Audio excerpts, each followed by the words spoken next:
آج کل فیس بک پر آپ ایک زرین نظامی کا ایک آرٹیکل جو کہ اب ایکسپریس ٹریبیون سے ڈیلیٹ کروا دیا گیا ہے، اس کے بارے میں بڑا چرچا سن رہے ہیں، لیکن آج ہم آپ کو اس کے اردو ترجمے کے ساتھ بتائیں گے کہ آخر یہ ہے کیا۔ اس کو ضرور سنیں۔ اس کا ترجمہ کچھ یوں ہے کہ یہ کہتے ہیں کہ طاقتور بوڑھے مرد اور عورتیں جو اقتدار میں ہیں ان کے لیے یہ ختم ہو چکا ہے۔ نوجوان نسل آپ جو کچھ بیچنے کی کوشش کر رہے ہیں وہ کچھ بھی نہیں خرید رہی۔ آپ اسکولوں کالجوں میں جتنے بھی لیکچر اور سیمینارز کا اہتمام کر لیں، پیٹریوٹزم کو فروغ دینے کی کوشش کر لیں، یہ کام نہیں کر رہا۔ پیٹریوٹزم فطری طور پر آتا ہے جب برابر مواقع ہوں، مضبوط انفراسٹرکچر ہو اور مؤثر نظام موجود ہو۔ جب آپ اپنے لوگوں کو بنیادی ضروریات فراہم کریں اور ان کے حقوق یقینی بنائیں تو آپ کو سکولوں کالجوں میں جا کر طلباء کو یہ نہیں بتانا پڑے گا کہ وہ اپنے ملک سے محبت کریں، وہ ویسے بھی کریں گے۔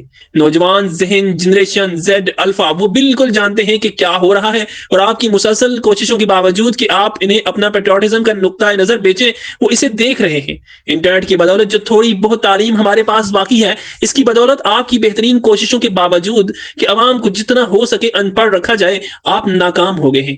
آپ ناکام ہو گئے ہیں کہ لوگوں کو بتائیں کہ وہ کیا سوچیں۔ وہ خود سوچ رہے ہیں، شاید وہ اپنے خیالات بلند آواز سے کہنے سے ڈرتے ہوں کیونکہ وہ سانس لینا پسند کرتے ہیں، لیکن وہ آپ کے خود ساختہ نیکی اور فضیلت کے نقاب کو دیکھ رہے ہیں۔ آپ طاقت سے اقتدار میں رہ سکتے ہیں، لیکن لوگوں کو آپ کی کوئی پرواہ نہیں۔ آپ سیکیورٹی کے بغیر گھر سے باہر بھی نہیں نکل سکتے۔ اگر یہ آپ کی عوام مقبولیت کے بارے میں نہیں تو بتاتا ہوں کہ آپ کو چیزوں کا جائزہ لینا چاہیے۔ نوجوانوں نے کافی ہو گیا ہے، اور کیونکہ انہوں نے سیکھ لیا ہے کہ وہ طاقتوروں کو چیلنج نہیں کر سکتے، وہ ملک چھوڑ رہے ہیں۔ یہ بہت مثالی ہوگا کہ اگر سوچیں کہ وہ کرپشن کے خلاف تحریک چلائیں گے، وہ خاموشی سے نکل جائیں گے اور مڑ کر نہیں دیکھیں گے کیونکہ ان کے دوست جو بولے تھے خاموش کر دیے گئے۔ لیکن بومرز کے لیے یہ ختم ہو چکا ہے، ان کا کوئی مستقبل نہیں۔ نوجوان آبادی اور موجودہ حکومت کے درمیان بہت بڑا خلیج ہے، کوئی مشترکہ بنیاد نہیں۔ جنریشن زی تیز انٹرنیٹ چاہتی ہے، اقتدار والے مضبوط فائر وال چاہتے ہیں۔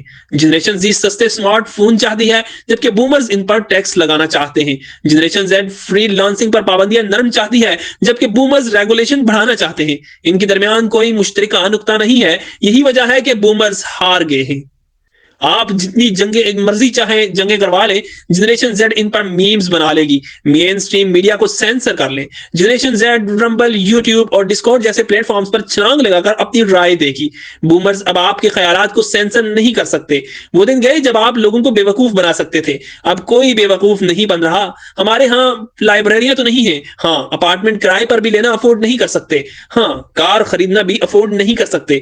آپ کی محبتوں کی بدولت جو معیشت ہمیں سونپی گئی ہے وہ آپ کی اخلاق سے بھی بدتر ہے، لیکن اس سب کے باوجود ہم چلتے رہتے ہیں، کتابوں، سوشل میڈیا، کافی شاپس اور ڈبل پیٹی بیف برگرز میں تسلی ڈھونڈتے ہوئے۔ ہم گندے پانیوں میں تیرتے رہتے ہیں۔ ہم آپ کی ٹی وی پر تقریریں نہیں دیکھتے کیونکہ اکثر جو آپ کہتے ہیں وہ ہنسی کا سامان ہوتا ہے۔ اس کے لیے ہمارے پاس اسٹینڈ اپ کامیڈی ہے۔ مین سٹریم میڈیا کیوں دیکھیں؟ وقت بدل رہا ہے، اور جتنی جلدی آپ سمجھیں اتنا بہتر ہے، لیکن آپ کو پرواہ بھی نہیں۔ آپ کے بچے باہر ہیں، آپ روزانہ لاکھوں کما رہے ہیں، آپ کے پاس لامحدود طاقت ہے، آپ بہترین کھانا کھاتے اور صاف پانی پیتے ہیں۔ آپ کو پرواہ کیوں ہوگی؟ تب ہوگی جب آپ کو پتا چلے گا کہ کوئی آپ کی سن ہی نہیں رہا۔ جانتے ہیں کیوں؟ جنریشن زیڈ نے ہیڈ فون لگا رکھے ہیں اور اسپوٹیفائی پیڈ ہے۔ اگر صورتحال ناقابل برداشت ہو گئی تو آدھے کے پاس جانے کے وسائل ہوں گے، باقی آدھے آپ کو اپنا میوزک سنوائیں گے، اور اچھے انداز میں نہیں۔ بومرز ہم تنگ آ چکے ہیں، ہم آپ کا بیانیہ اب خرید نہیں رہے، یہ بہت پرانا ہو چکا ہے۔